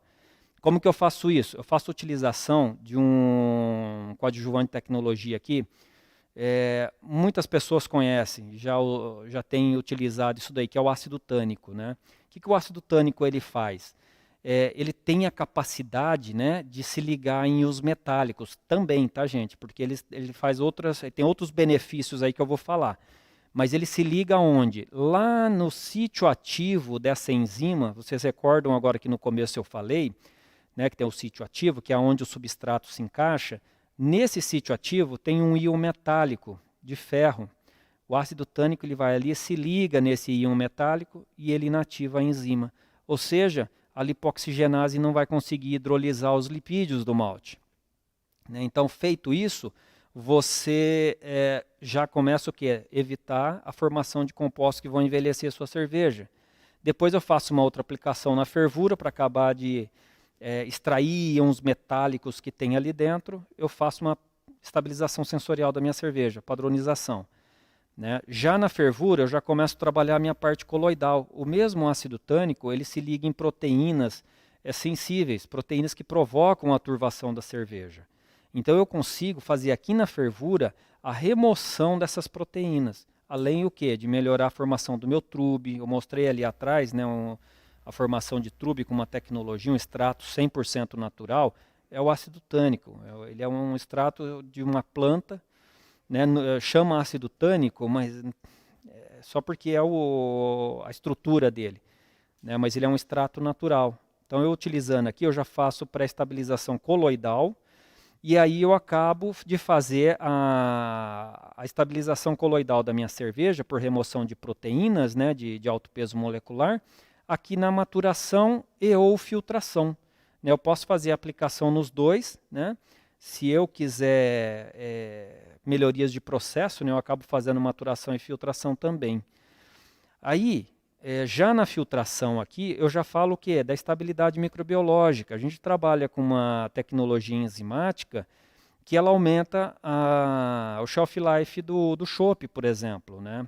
Ela tem um comportamento muito interessante e assim, que a gente vem ficando assim, bem contente com os resultados. Né? E vários grupos cervejeiros já estão fazendo utilização para cerveja que não é pasteurizada. Ele tem um comportamento em 70% dos casos de dobrar o shelf life. Então, se eu tenho 10, passa para 20, se eu tenho 15, passa para 30, né, em 70% dos casos. Né, e depende um pouco do micro-organismo que você tem predominante aí no seu ambiente. Né, mas em 70% dos casos é assim que funciona. Então, vamos ver aqui uns resultados, gente. Né, estabilização coloidal, por exemplo. Né, aqui eu tenho diferencial de pressão por tempo de filtração. Tá? Então, o que isso daqui me mostra? Qual que foi o case? Tá? Eu fiz a aplicação do ácido tânico na maturação. Nesse caso aqui, eu dividi. Eu fiz uma parte na maturação e fiz uma parte antes do filtro. Por quê? Eu queria aumentar o meu ciclo de filtração. Tá? Esse foi o objetivo.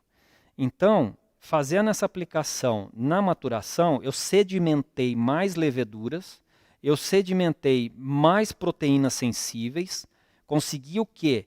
Deixar uma cerveja mais limpa para que eu tivesse uma filtração também melhor. E olha só o resultado. Quem é filtrador aí vai saber o que eu estou falando. Eu tive um diferencial de pressão aqui no final, de 3,5 bar contra 4,1. Ou seja, aqui eu podia esticar, eu parei aqui porque tinha filtrado o que precisava. Mas eu podia continuar filtrando muito aqui.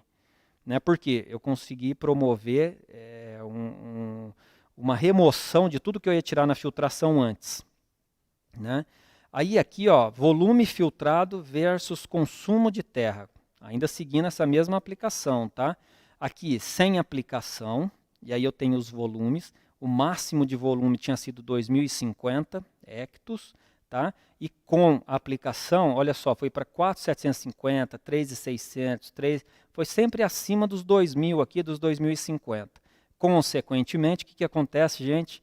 Consumo de terra cai, porque eu derrubo menos a minha pré-capa para poder filtrar de novo. E aí, gente, outros benefícios aí para a cervejaria, com economia de energia, com CIP e tudo mais, né? E aqui o que? Mostrando a qualidade da cerveja, tá? O KWT, ou seja, o meu shelf life.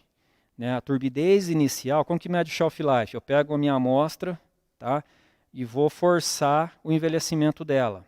Então eu utilizo um banho quente e um banho frio. Um banho a 57 graus Celsius e um a 0 graus Celsius. 7 dias a 57, depois eu deixo 24 horas a 0 e faço a leitura. No primeiro dia, quando eu fui pôr no banho quente, deu uma turbidez de 0,5 EBC. Tá? No final do teste forçado, deu 0,7, ou seja, a especificação estava aqui em cima, que era 2, deu muito abaixo, ou seja, significa o quê, pessoal? Que o meu shelf life tá maior que 6 meses, que foi o teste que eu fiz. Ou seja, se eu queria 6 meses, eu consegui muito mais fazendo. É óbvio que eu não usei somente o ácido tânico. Nesse caso aqui, eu usei também uma dosagem de PVPP, porque eu quis fazer o que a gente chama de dupla estabilização. Eu tirei um pouquinho de polifenóis e tirei um pouquinho de proteínas, né? De uma forma bem balanceada.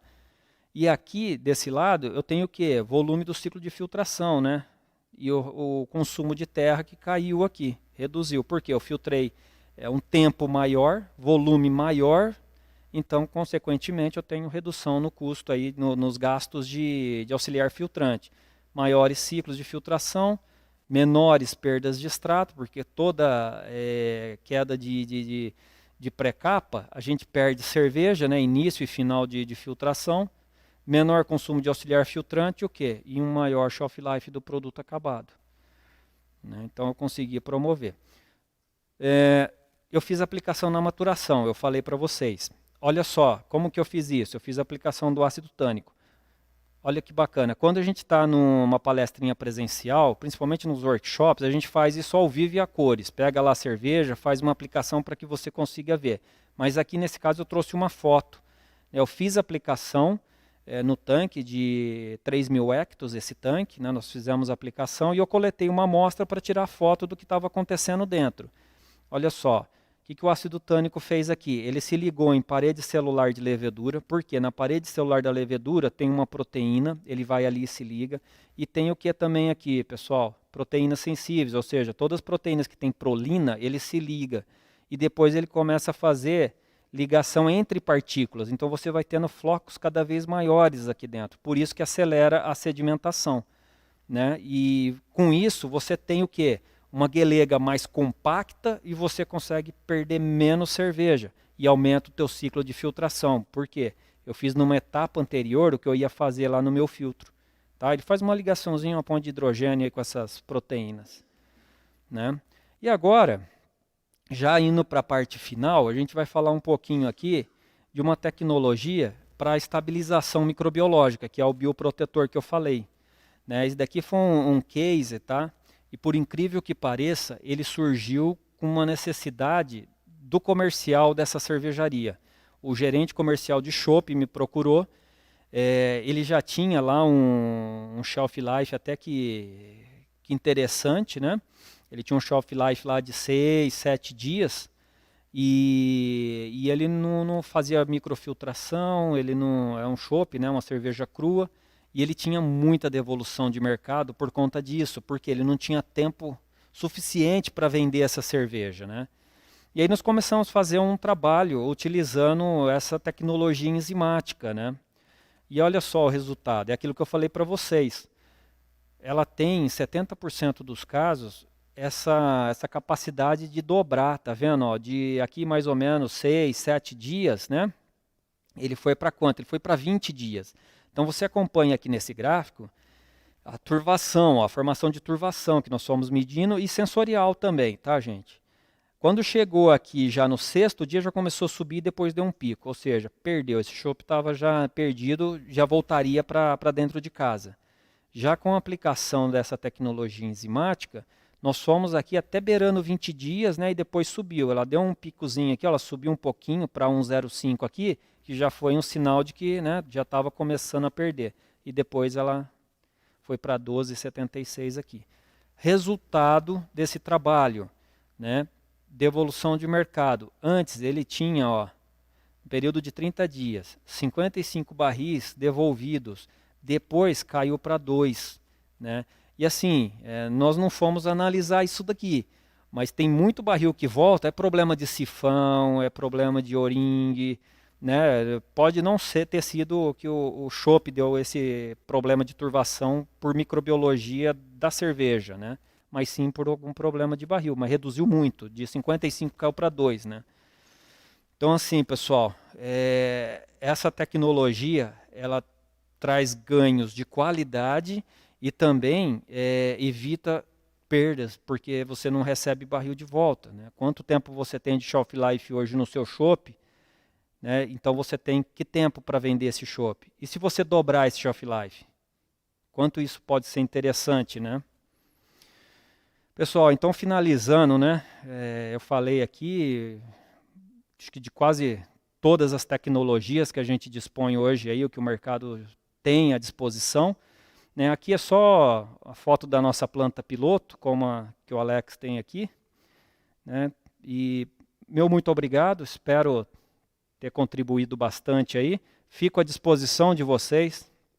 Acho que bastante gente aí já me conhece, aqueles que não conhecem, a gente pode vir a conversar, né? Muito obrigado.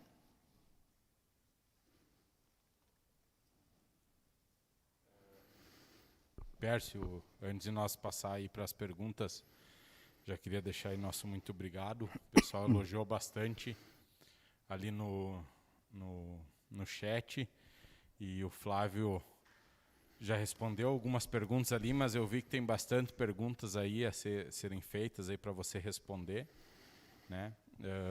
Então, daqui a pouco nós já vamos passar aí para essas perguntas, pessoal.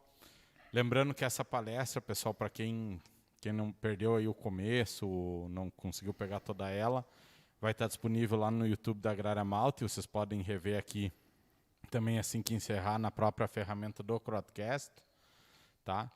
Pessoal, antes de passar ali para o Flávio fazer as perguntas aí para vocês, eu queria falar um pouquinho sobre o curso técnico que a Agrária está em parceria aí junto com o Colégio Imperatriz, está formatando para o ano que vem, para 2021, né? Então esse curso ele inicia em fevereiro de 2021.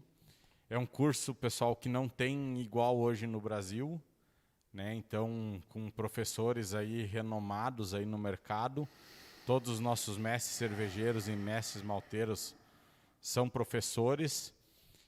Então, possibilidade de vocês também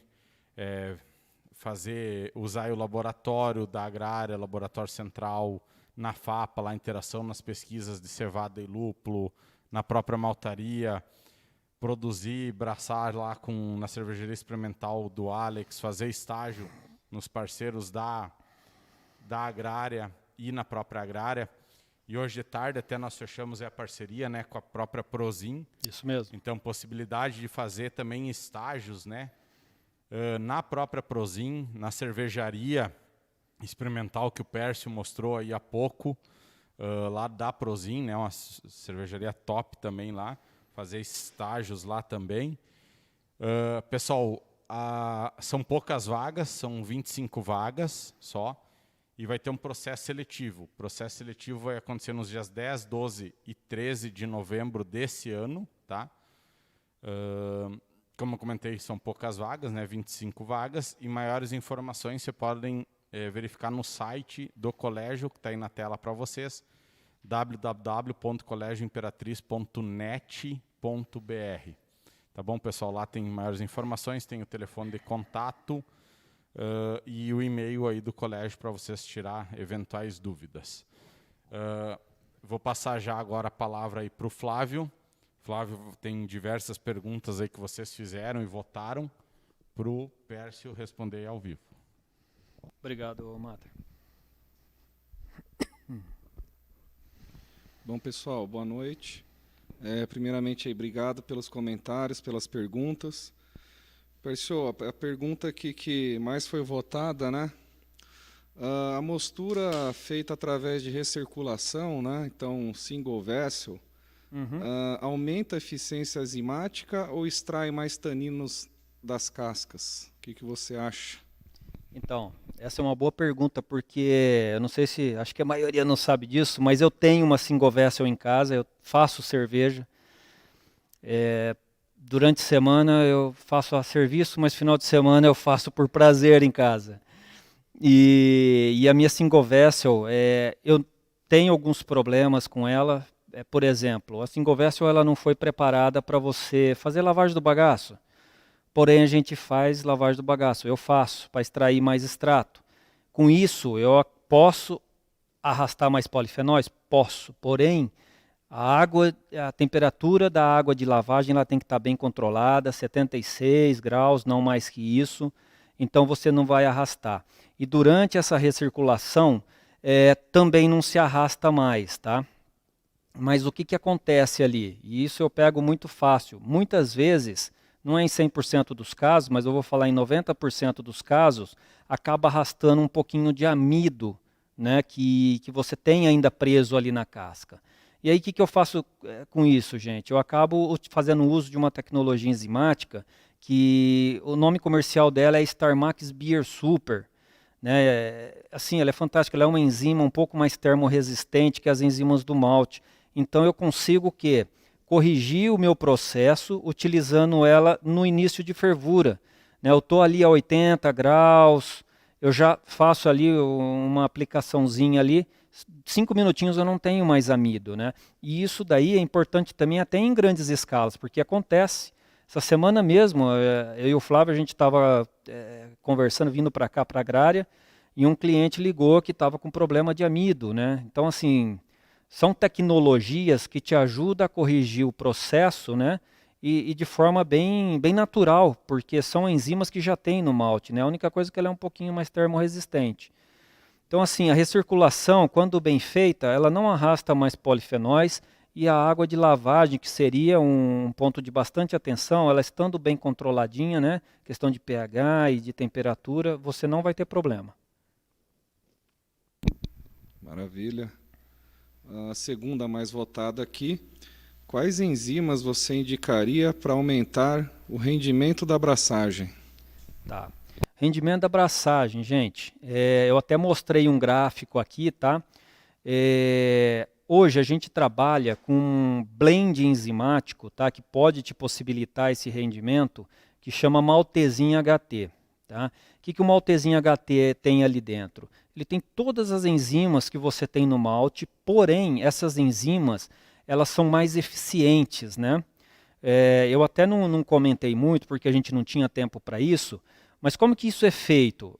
São as mesmas enzimas que nós temos ali, só que, por exemplo, elas são termorresistentes. Como a alfa que eu falei, como as enzimas do Maltesin HT. Essas enzimas, os pesquisadores buscam elas na natureza. Né? Então, vai num ambiente bem... eu quero uma enzima termorresistente, eu vou procurar onde? No Polo Norte? Não, eu vou procurar perto de um vulcão. Né? E aí replica isso de forma controlada em reatores. Né? Então, o Maltesin HT ele tem enzimas mais eficientes que as do malte, e também mais termorresistentes. Então, assim, eu consigo fazer um trabalho bem controlado e consigo, dessa forma, extrair mais açúcares do malte. Então, eu melhoro o meu rendimento. Maravilha. Outra pergunta aqui. É seguro utilizar enzimas na cerveja sem conhecimento técnico avançado? Sim. É seguro, pode fazer uso tranquilamente. O que acontece? Se eu fizer o uso de uma enzima, o máximo que pode acontecer, ela não me dá o benefício se eu não der as condições ideais. Tá? Eu não conheço de enzima, eu peguei uma enzima e vou utilizar na minha mostura. Primeiro ponto, a enzima que você vai utilizar, ela vem seguida de uma ficha técnica. Segundo ponto, falando de Prozin, você tem hoje, no mínimo, 4 cervejeiros disponíveis para tirar todas as suas dúvidas. Né? Mas se ainda assim você não fizer uma aplicação de forma correta, a única coisa é que essa enzima vai desnaturar e vai virar o quê? Peptídeos, né? Pedaços de proteína ali dentro que você já tem naturalmente. As enzimas, elas são muito seguras, né, para você trabalhar, porque elas são específicas. Então, se eu der temperatura ideal e pH ideal de trabalho, ela vai fazer o que eu quero de forma muito natural e muito eficiente na cerveja. Como, por exemplo, uma beta-glucanase para reduzir viscosidade, o gráfico que eu mostrei. Né? Então, assim, é bem seguro fazer a utilização. Pessoal, fazendo aqui vamos dizer, um Frankenstein de algumas perguntas, mas tem perguntas relacionadas à necessidade de declaração no rótulo das enzimas, ou se necessário filtrar, se não filtrar cerveja precisa declarar, algo nesse sentido. Você pode esclarecer, por favor? Claro. Vamos lá, o que a legislação fala para a gente? Um coadjuvante de tecnologia, ele tem que ser retirado do produto final ou inativado a sua função. Tá? É o que a legislação fala. Fora, se você não tiver isso, você precisa declarar, como por exemplo um estabilizante de espuma, um antioxidante, que você coloca e fica na cerveja fazendo a função dele. Falando das enzimas, você coloca, por exemplo, o maltezinho HT lá na mostura.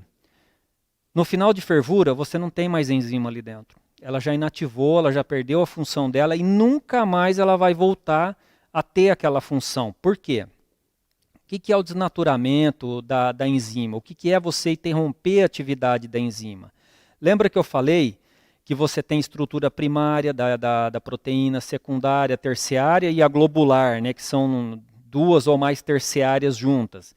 Quando você promove o aquecimento em excesso ou um estresse por pH alto ou baixo, você rompe as ligações peptídicas e essa enzima ela volta uma estrutura antes. Por exemplo, uma globular ela se separa, passa a ser uma terciária. Uma terciária passa a ser secundária. Uma vez feito isso, a enzima perde a atividade dela, ou seja, ela passa a ser o quê? Uma proteína normal que você já tem no mosto, né? Já tem na cerveja. Então, com isso, você não precisa declarar a enzima em rótulo, você não precisa filtrar para extrair a enzima, né? Ela é inativada no processo, por isso que ela é considerada por legislação, né, como um coadjuvante de tecnologia. Alguns perguntando também, Persô, que utilizar o ácido tânico na fermentação, né, houve a ligação ali na parede celular das leveduras e houve uma boa decantação. Mas a dúvida é sobre o reaproveitamento dessa lama para uma próxima produção. Gente, vamos lá, foi até bom, excelente pergunta, tá? Porque como a gente passou assim bem superficial em cada tema, eu não abordei isso. O ácido tânico vem crescendo assim, a utilização ao redor do mundo assim, assustadoramente. Nos últimos 5 anos, nós subimos de 20 e poucos por cento de utilização no mundo para mais de 50%. O que eu estou falando aqui? Que hoje, mais de 50% da cerveja produzida no mundo faz utilização do ácido tânico no processo. Seja para sensorial, seja para melhorar a trube, seja para forçar a sedimentação, ou seja para a estabilidade coloidal. Tá?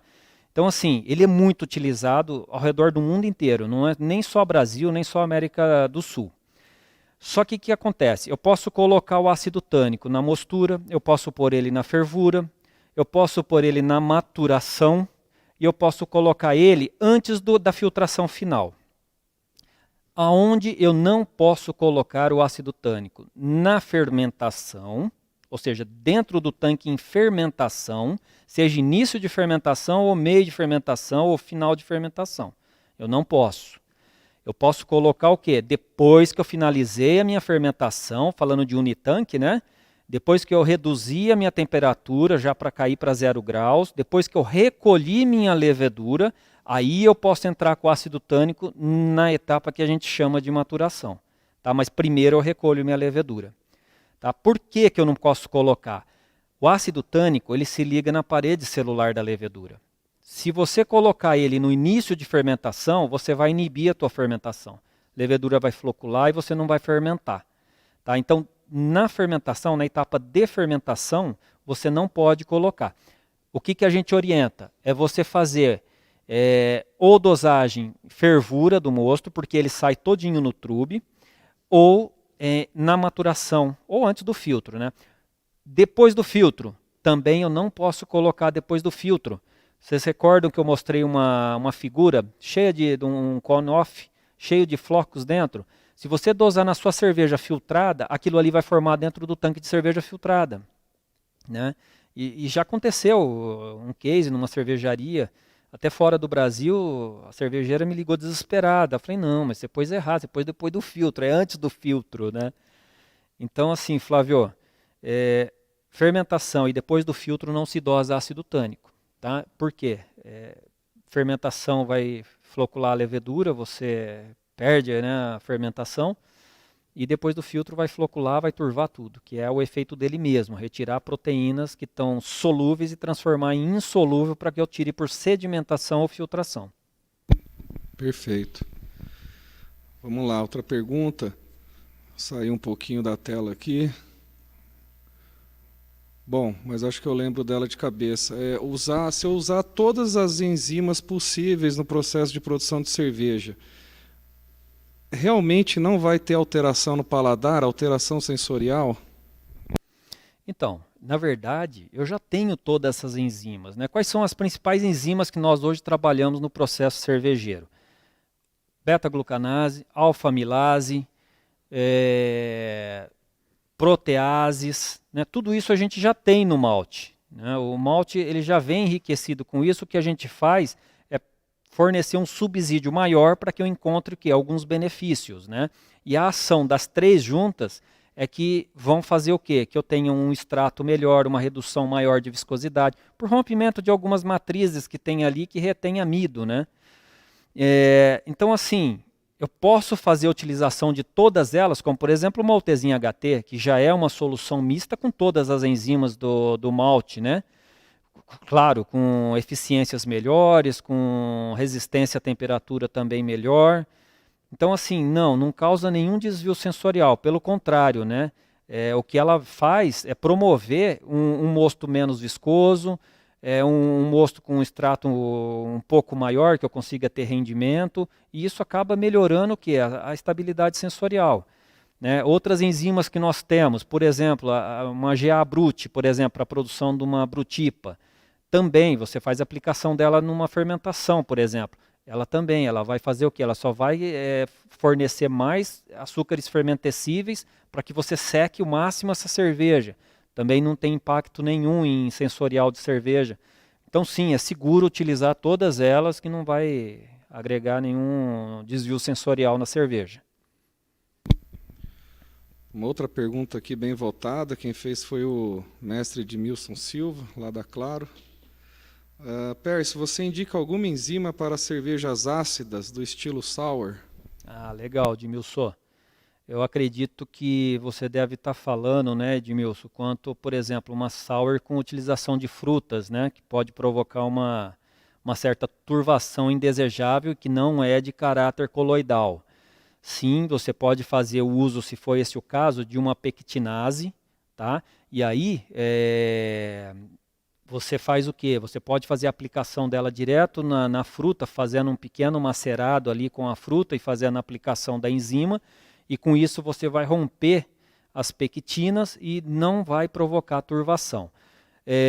Fora isso, né, todo o processo antes da acidificação é normal, né, é intrínseco aí de todas as mosturas. Então você também pode fazer o uso aí de todas as enzimas para a produção do mosto, né? Isso vai até te ajudar a ter um mosto mais limpo, mais bem convertido, né, para que você tenha uma fermentação melhor depois também.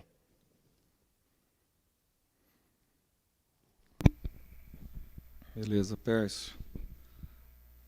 Tem uma pergunta aqui, né, também fazendo uma adaptação, mas estão perguntando, tudo bem, eu utilizo enzima, mas qual é o custo-benefício dessa utilização no processo?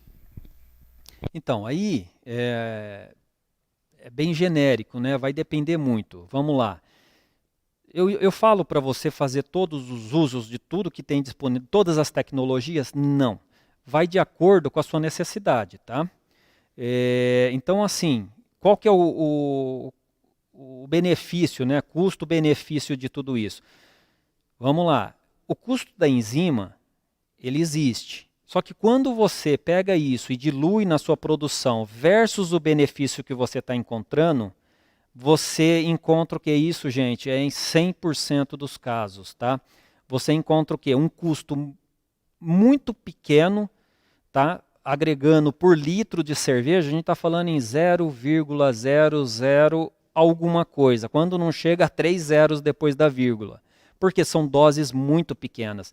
Lembra que eu falei lá no começo que as enzimas elas são muito eficientes porque elas não param de trabalhar enquanto você não avisa que é para ela parar? Quando eu não falo assim, para de trabalhar, ela não para. Então, assim, uma dose muito pequena, ela faz o serviço muito rápido e muito eficiente.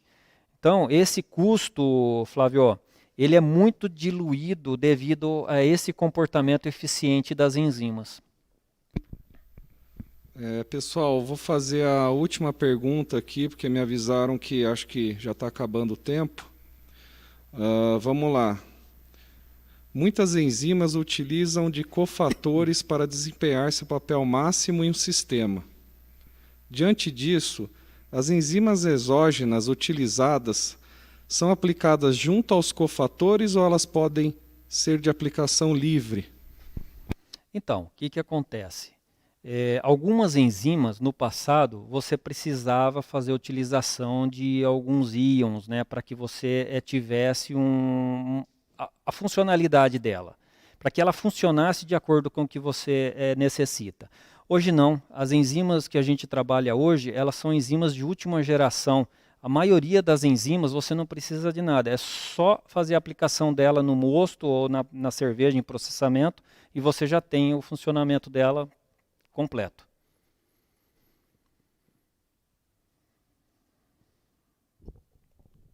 Pessoal, em função do tempo aí, a gente vai encerrar as perguntas aqui, mas depois o Flávio ali pode responder. Tinha mais umas 3 ou 4 perguntas ali, né, menos votadas.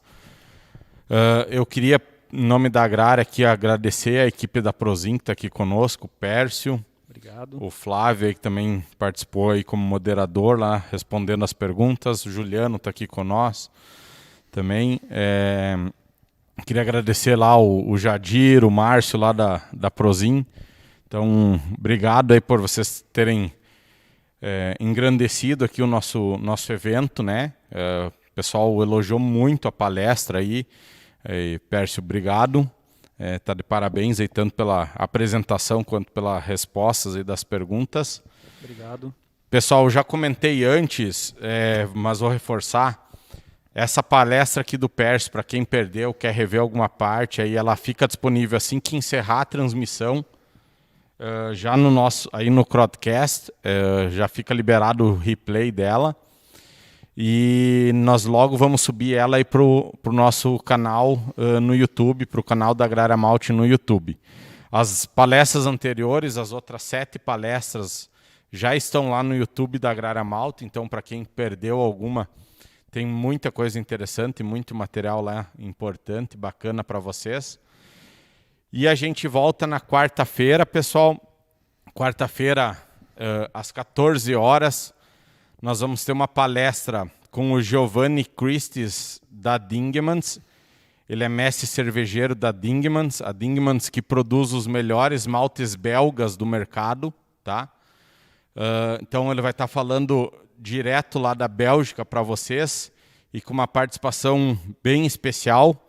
O Werner, eu não vou saber nem pronunciar o sobrenome dele, mas ele é proprietário, lá um dos proprietários da cervejaria Treefontein, então uma das cervejarias belgas mais famosas aí que existe, também vai estar participando junto.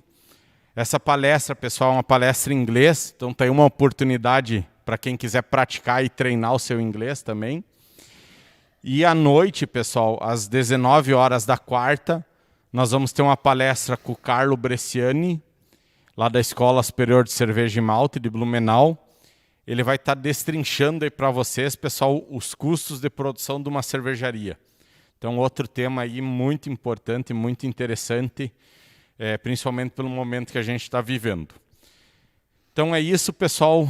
Coloca aí na sua agenda, anotem no seu calendário, para não perder essas palestras de quarta-feira, às 14 horas e às 19 horas. É isso aí. A gente está encerrando hoje por aqui, agradecendo mais uma vez ao pessoal da Prozin. Isso aí, pessoal. Se cuidem, fiquem com Deus e até quarta-feira. Um grande abraço a todos.